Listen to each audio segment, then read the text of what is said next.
Hey guys, David Downs. So, if you have a chance, check out my new ebook, Adapt Ubiquity, and see what you think. It's oh less than 50 to 60 pages, so you'll be able to get through what I'm talking about and just create a baseline on what the dApp ecosystem's looking like for Tron and Ethereum. But today, I just wanted to talk briefly about Tim Draper. A lot of people are aware of him on the periphery and think of him as an eccentric billionaire, but he's really a meaningful contributor to the crypto world in so many different ways. I was first introduced to him at CIS Los Angeles, where he was speaking to a group of, oh geez, maybe 200, 200, 300 of us. And he went on to talk about how he just came back from a trip from South America and he was meeting with a leader of Chile and various really prominent people that were running countries. And he was talking about the benefits of cryptocurrencies and specifically Bitcoin and making sure that they would be continually legal and a part of the economy down there. Of course, it's widely known that Brazil has a thriving cryptocurrency ecosystem.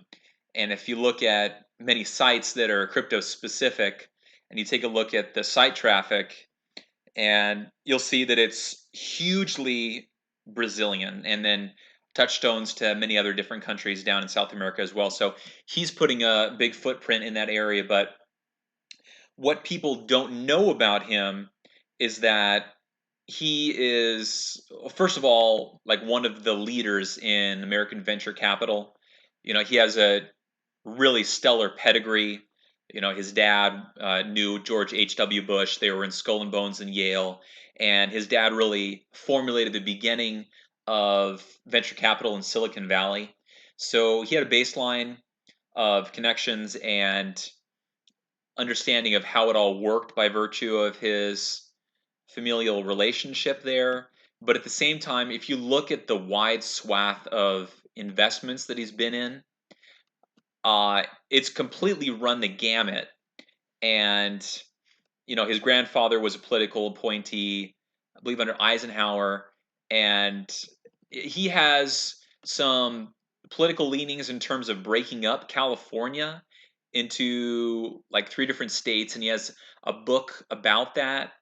And so he's got a whole bunch of plates in the air. But what was really interesting about his speech is that it did focus on smart contracts and how he very honestly talked about how professions are going to have to very meaningfully pivot in order to adapt to the, as I talk about my book, the increasingly wide use of smart contracts and yeah, the ubiquity that's going to completely engulf the market. So he has a very prescient knowledge about this, and as a venture capitalist that does has done very well in, geez, Coinbase and Tesla and all of the early movers in, going all the way back to Hotmail. He's proven his ability and the fact that he has a B next to his net worth. And he was well heeled to start out, and he's got some good Stanford, Harvard pedigrees, but he's proven himself in being able to identify hugely influential companies.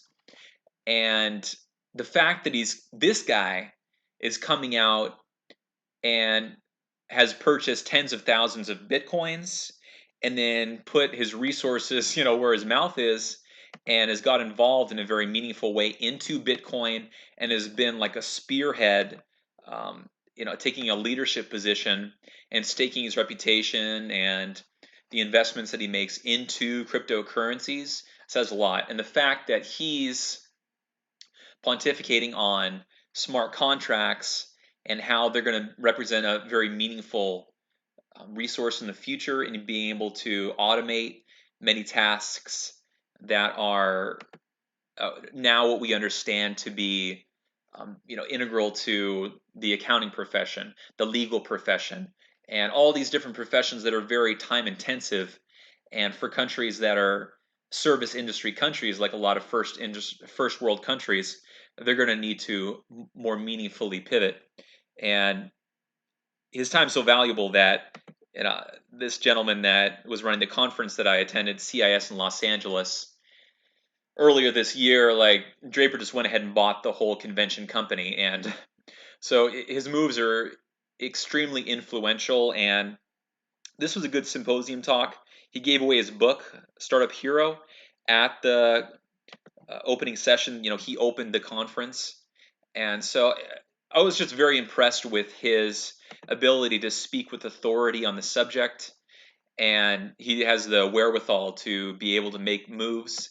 And I was taken so much so about his discussions about dApps that I decided to, write that book and talk about the ubiquity and talk about what I saw by virtue of getting involved in some projects on Tron's ecosystem, and how I'm seeing it becoming increasingly more prominent, and how this is just another touchstone of how, smart contracts are going to represent a material change. And at the front of it, Tim Draper is going to be able to be benefiting, but more so the whole ecosystem and these solidity based networks like Tron and Ethereum are going to benefit as well through their more wide adoption and the playing out of the dApps into a wider adoption ecosystem. And while the numbers are big now, I mean, the volume is many billions of USD, as he was saying in his speech, the potential is not even scratch the surface of. It's a tip of the fingernail of what's possible for smart contracts and cryptocurrency, as leading the way, and of course through Bitcoin, which is taking an increasingly big percentage share of the crypto market. But he has a huge stake in Bitcoin, yet spent a good amount of time talking about smart contracts, which are integral and are most closely associated with Ethereum and their backbone ERC20 tokens, of which there are hundreds of thousands, and people are utilizing through various decentralized applications. So I very closely follow Tim Draper, and I encourage you to do so too, because